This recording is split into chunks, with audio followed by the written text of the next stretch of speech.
How does a domain name system or DNS work? So you can ask or you can type in your web browser to load a website.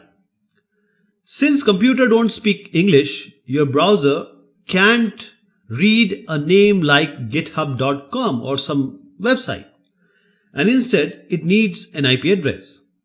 Because of this, it sends your request to a DNS recursive resolver.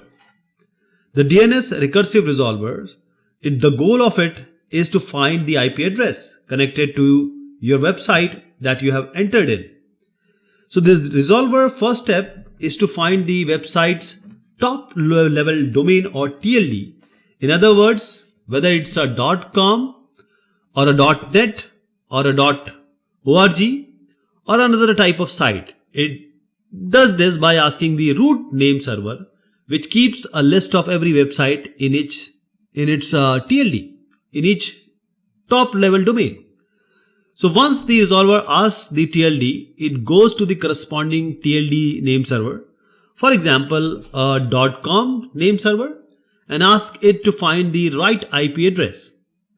So this TLD name server finds the IP address and hands it off to the authoritative name server, which will figure out if that address is correct. The authoritative name server sends a message to the address and waits for a response.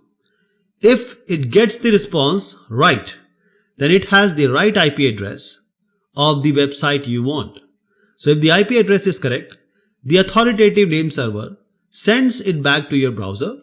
Once your browser or web browser receives the right IP address, your web page starts to load.